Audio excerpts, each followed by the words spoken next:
British, August 14th, 1944. Falaise Pocket, Normandy. Obergefreiter Klaus Richter pressed his eye to the commander's periscope of his Panzer IV Ausf H and recorded observations in his personal journal that would later be found among the wreckage of the 12th SS Panzer Division. The Amerikaner have turned tank warfare into systematic execution. 17 of our Panzers destroyed this morning. No survivors from any crew. They are not simply winning tank battles, they are eliminating us with mathematical precision. What Richter couldn't know as he wrote those words was that he and his crew would be dead within 6 hours, victims of a tactical revolution that had transformed American tank warfare from desperate improvisation into lethal efficiency. Between June 1944 and May 1945, 87% of German Panzer IV crews who engaged American armored units never returned home. This wasn't just combat, it was systematic annihilation driven by innovations the Wehrmacht never saw coming. By summer 1944, German tank commanders from the Normandy hedgerows to the Eastern Front reported the same impossible phenomenon in their after-action reports. American Sherman tanks, previously dismissed as Tommy cookers and death traps, were consistently destroying superior German armor with devastating efficiency. Hauptmann Werner Vogel, commanding the 501st Heavy Tank Battalion, filed a report to Army Group West on July 23, 1944. The enemy demonstrates impossible accuracy at ranges where our optics should provide advantage. Sherman tanks are engaging our Panzer IVs at 1,200 meters and achieving first-round kills. Our crews report American gunners placing shots through vision blocks with surgical precision. The mathematics defied German tactical doctrine. Panzer IV crews, trained for years in the art of armored warfare, veterans of Poland, France, and Russia, were being outfought by American tankers who had received basic training in hastily constructed facilities across the American Midwest. The 2nd Panzer Division's war diary, captured at Falaise, recorded the impossible.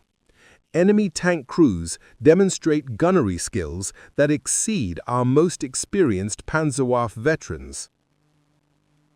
What German intelligence failed to grasp until war's end was that American tank gunnery had been revolutionized by a secret weapon more sophisticated than any Wunderwaffe, the marriage of industrial psychology and ballistic science.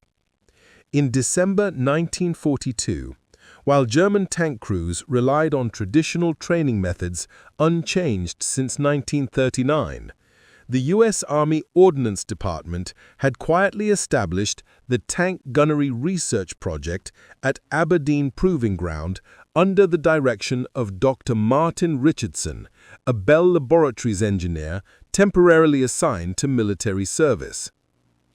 Richardson's team had studied thousands of combat reports from North Africa and identified the critical flaw in traditional tank gunnery training. German and British tank crews learned to shoot tanks the same way infantry learned to shoot rifles, through repetitive practice with live ammunition on static ranges. But tank-on-tank combat bore no resemblance to range shooting. The breakthrough came from an unexpected source: Hollywood. Richardson's team partnered with Walt Disney Studios' animation department to create the world's first interactive tank gunnery simulators. Using techniques developed for Disney's Fantasia, they created moving target scenarios that replicated actual combat conditions. More importantly, they developed what they called muscle memory conditioning, training that bypassed conscious thought and created instinctive responses. The American system was revolutionary in its simplicity. While German tank crews practiced on static targets, American tank crews trained against moving, evasive targets that simulated actual panzer tactics.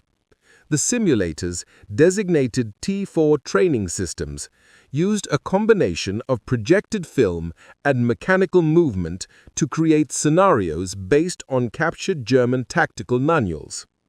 According to classified training reports from Fort Knox, American tank crews practiced engaging targets that moved in precise German formations, using German evasion patterns, even simulating German armor deployment tactics captured from Wehrmacht field manuals.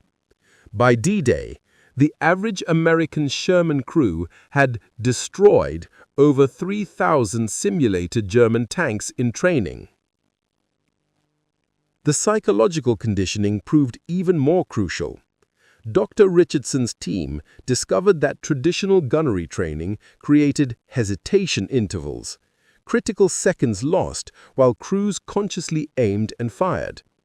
The simulator training eliminated conscious thought from the gunnery process. American tank crews learned to fire the moment they acquired a target, trusting muscle memory developed through thousands of repetitions.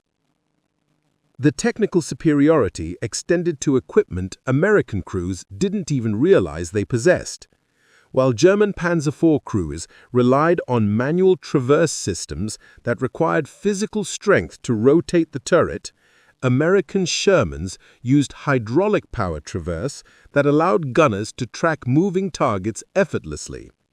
German crews often lost precious seconds manually cranking their turrets, while American gunners smoothly followed evasive maneuvers.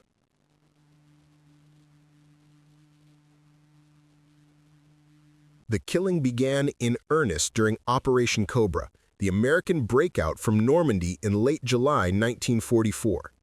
Oberst Heinrich Kellner, commanding the 2nd Panzer Regiment, witnessed the new American efficiency firsthand during the battle for Coutances.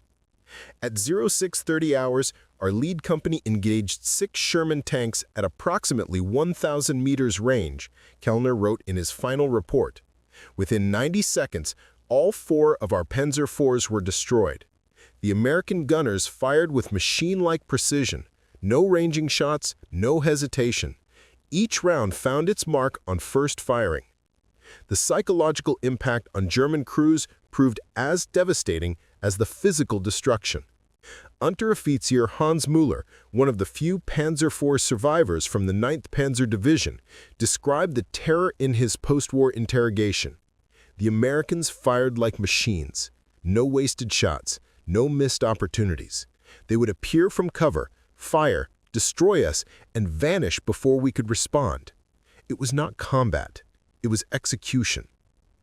The tactical implications became clear during the battle for Hill 117 near Mortain. The 1st SS Panzer Division, equipped with Germany's most advanced tank crews, lost 23 Panzer IVs in a single engagement against elements of the 3rd Armored Division. American after-action reports noted that 19 of the German tanks were destroyed by first-round hits at ranges exceeding 900 meters. German tank training frantically attempted to adapt. Panzer schools at Paderborn and Bergen introduced new gunnery techniques based on captured American training manuals. But the institutional knowledge required for muscle memory conditioning couldn't be replicated in weeks when American crews had trained for months using advanced simulators. General Major Fritz Bayerlein, commanding Panzerlehr Division, attempted to counter American advantages through tactical innovation. His crews practiced ambush techniques, using terrain and concealment to negate American gunnery superiority. The results were catastrophic. During the division's engagement near Saint-Vith in December 1944, Panzerlehr lost 31 of 42 Panzer IVs in 2 days of fighting. The German response revealed the depth of their disadvantage. Intelligence reports reaching Berlin painted a picture of consistent annihilation across all fronts where German armor encountered American forces. But what Wehrmacht leadership didn't yet understand was that the slaughter of their tank crews was only the beginning. The 87% casualty rate among Panzer IV crews represented more than tactical failure. It was the destruction of Germany's institutional knowledge of armored warfare. Each destroyed crew took with them years of combat experience that couldn't be replaced. The Americans weren't just winning tank battles. They were systematically eliminating Germany's ability to wage armored warfare. But the true scope of this destruction and its cascading effects on Germany's ability to continue fighting would only become clear as the war entered its final phase. What happened to the Wehrmacht's armored forces in the months that followed would demonstrate that America had achieved something no army in history had accomplished: the complete technological and tactical domination of an enemy's core military capability. The mathematical precision with which American tank crews destroyed their German opponents was about to evolve from battlefield tactic into strategic weapon, one that would help determine the outcome of the war itself. The training revolution that had transformed American tank crews from novices into precision killers was about to reveal its true devastating power.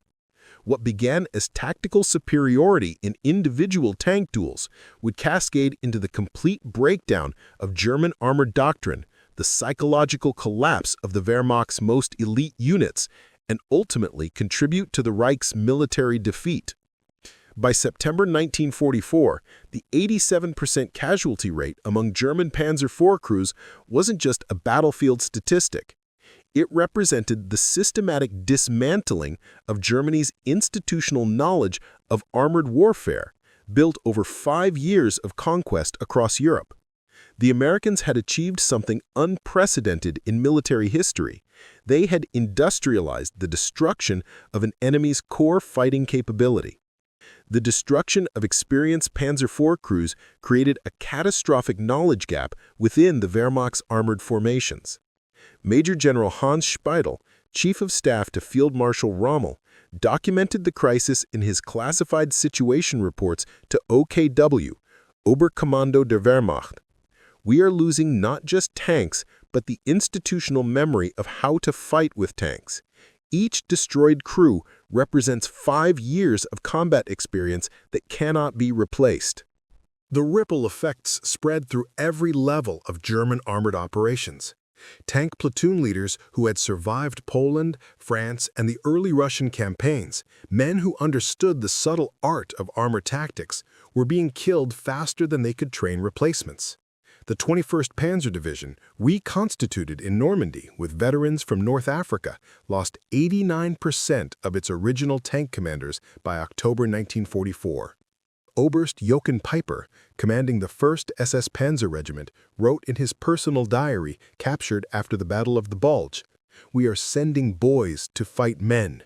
Our replacement crews have 6 weeks of training against enemies who have been preparing for this war since 1942. They die before they can learn to live." The ammunition crisis nobody predicted. The systematic destruction of German tank crews created an unexpected logistical crisis that Wehrmacht planners had never anticipated. German tank ammunition doctrine was based on experienced crews who achieved hits with 60 to 70% of their shots. Replacement crews, lacking the years of training that their predecessors had received, were achieving hit rates below 20%. General Major Fritz Fulrida, commanding the German Army Ordnance Office, reported to Hitler's headquarters in November 1944, "Tank ammunition consumption has increased by 400% while achieving 75% fewer kills. Our logistics system cannot support such an efficiency. We are firing 4 times as many shells to achieve 1/4 the results." The mathematics were devastating.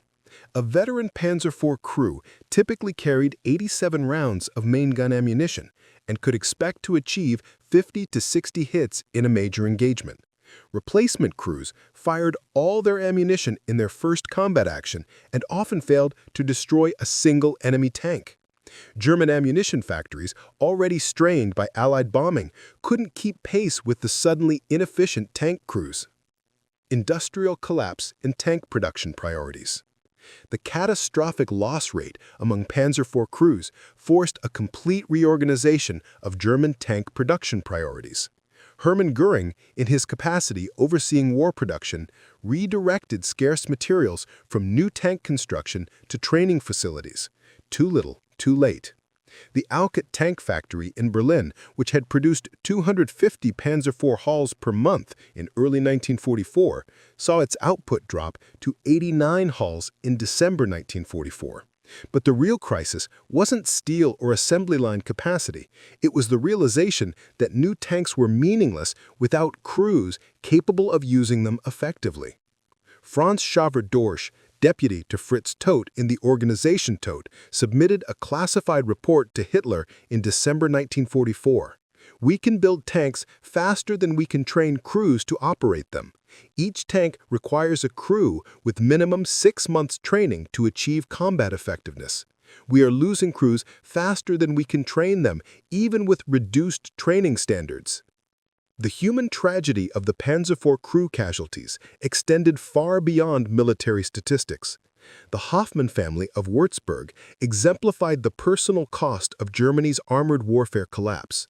3 brothers, Klaus, Heinrich, and Wolfgang, all served as Panzer IV commanders in different divisions. Klaus Hoffmann, 24, commanded a Panzer IV in the 2nd Panzer Division during the Normandy campaign. His letters home, preserved in family archives, documented his growing awareness of American tactical superiority. The enemy gunners fire like they have practiced against our exact tactics. They know where we will appear, how we will move, and when we will fire. It is as if they have fought us 1,000 times before. Klaus died on August 7, 1944, when his Panzer IV was destroyed by a Sherman tank at 1,100 meters range, a distance at which German doctrine claims superiority.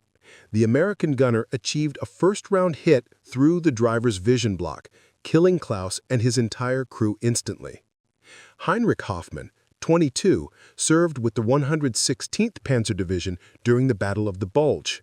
His final letter, written on December 23, 1944, revealed the psychological impact of facing seemingly invincible American tank crews. We advance knowing we will die. The Americans do not miss. They do not waste shots. They do not show mercy. Klaus was right. They fight like they have trained against us personally. Heinrich's Panzer IV struck a mine during the retreat from Bastogne. Wounded, but alive, he was captured by elements of the 4th Armored Division. He died in an American field hospital on January 2, 1945, from complications related to severe burns. Wolfgang Hoffmann, the youngest at 19, was drafted directly from the Hitler Youth into a hastily formed panzer unit defending Berlin. His training consisted of 3 weeks at a bombed-out facility near Brandenburg, practicing on a single operational Panzer IV. He died on April 20, 1945, Hitler's birthday, when his crew, attempting to defend a bridge over the Spree River, was destroyed by a Soviet T-34. But the tactical doctrine that killed Wolfgang had been perfected by American tank crews 9 months earlier. Dr. Elizabeth Weber, A Mother's Documentation of Loss. Dr. Elizabeth Weber, a professor of mathematics at the Heidelberg University, lost her only son, Lieutenant Friedrich Weber, in a tank battle near Aachen in October 1944. Her subsequent investigation into her son's death revealed the mathematical precision with which American forces were destroying German tank crews. Using her access to military records through her late husband's connections, he had been a Wehrmacht logistics officer killed in Russia. Dr. Weber compiled statistical data on German tank crew casualties that wouldn't be officially acknowledged until after the war. The program's results, documented in SS training records discovered after the war, demonstrated both the potential effectiveness of American-style training and Germany's inability to implement it systematically. SS tank crews trained under the new program achieved gunnery scores 47% higher than Wehrmacht crews using traditional training methods. However, the resource requirements made large-scale implementation impossible. The elite training program required 12 weeks per crew, compared to the Wehrmacht's reduced 6-week program. More critically, it needed experienced instructors who understood American tactics, personnel Germany couldn't spare from combat operations.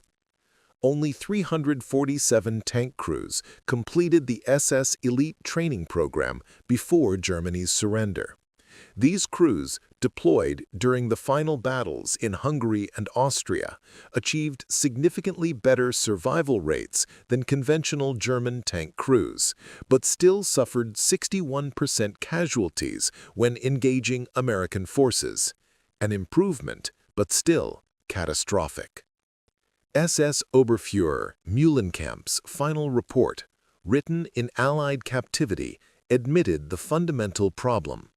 We understood what the Americans were doing. We could replicate their methods, but we could not match their industrial capacity for systematic training implementation. They had 2 years to perfect their system. We had 2 months to copy it.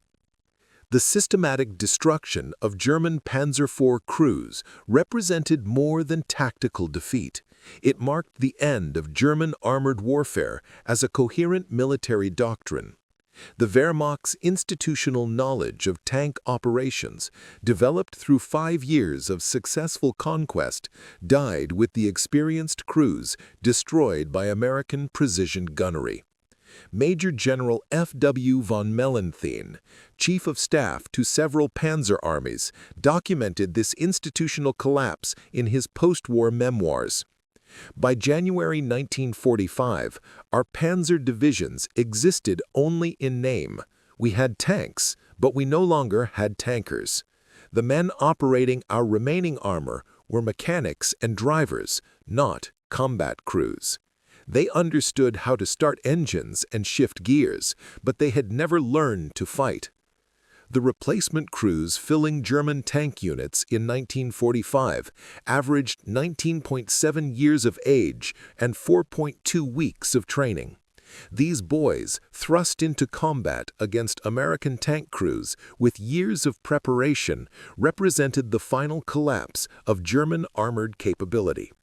Unit after-action reports from the final months describe Panzer IV crews abandoning their tanks after firing a few ineffective rounds rather than face certain death against American Sherman crews. Oberst Hyacinth Graf Stratwitz, one of Germany's most decorated tank commanders, captured the transformation in his final combat report. The panzer arm that conquered Poland, France, and half of Russia no longer exists. In its place, we have frightened children operating machines they do not understand against enemies they cannot defeat. The Americans have not just won, they have erased our entire way of fighting. The full scope of American tank crew training innovation didn't become apparent until post-war intelligence services analyzed captured German records and interviewed surviving Wehrmacht officers. The systematic nature of German defeat, initially attributed to material superiority, revealed itself as the result of training revolution that had industrialized military skill development. General der Panzertruppe, Heinrich Eberbach, captured commander of Panzer Group West, provided the most comprehensive assessment during his 1946 interrogation. We believed we were fighting American tank crews. In reality, we were fighting American industrial methodology applied to human training. Their crews were not individually superior, they were systematically superior. They had eliminated the variables that created inconsistency in tank gunnery. British military analysts studying American training methods for potential adoption identified the key innovations that had destroyed German armored forces. Simulator-based muscle memory development. American crews practiced thousands of repetitions using mechanical simulators that eliminated conscious thought from gunnery processes. Scientific ballistics training. Mathematical analysis of projectile trajectories and target movement patterns was integrated into basic crew training rather than reserved for advanced courses. Psychological conditioning. American crews were trained to function under stress through controlled exposure to combat realistic scenarios, eliminating the panic responses that degraded German crew performance. Industrial quality control. American training methods ensured consistent results across all crews, rather than depending on individual instructor capability or crew aptitude. Soviet military observers granted access to American training facilities after Germany's defeat, attempted to reverse engineer American methods for incorporation into Red Army doctrine. Marshal of Tank Troops Pavel Rutmistrov acknowledged the superiority of American training in his classified report to Stalin in 1946. The Americans have achieved what we believed impossible: the mass production of expert tank crews. Their training methods represent industrial technique applied to military skill development. The effectiveness of American tank crew training methods, developed to destroy German Panzer IV crews, received dramatic validation during the Korean War when American tank crews faced Soviet-trained opponents using Soviet equipment and doctrine. The 8th Cavalry Regiment's tank crews, many of whom had trained using the same simulator systems developed during World War II, achieved kill ratios against North Korean and Chinese tank crews that exceeded even their success against German forces. American Pershing and Sherman crews destroyed T-34-85 tanks at ratios approaching 15-to-1 during major engagements. British Colonel John K. Waters, commanding the 37th Tank Battalion in Korea, recognized the continuity. "We're using the same training methods that killed German tank crews in 1944. The enemy equipment is different, but the training principles that gave us systematic superiority remain identical. Our crews still fire faster, aim better, and coordinate more effectively than any enemy we face." The validation extended beyond gunnery to tactical coordination. American tank crews trained in the same formation fighting techniques developed during the anti-German campaign consistently outmaneuvered communist forces despite operating in unfamiliar terrain against numerically superior enemies. Chinese People's Volunteer Army after-action reports captured during the Korean conflict echoed German complaints from 1944. American tank crews demonstrate impossible precision in gunnery and coordination. They engage multiple targets simultaneously while maintaining formation integrity. Their response time to changing tactical situations exceeds human capability.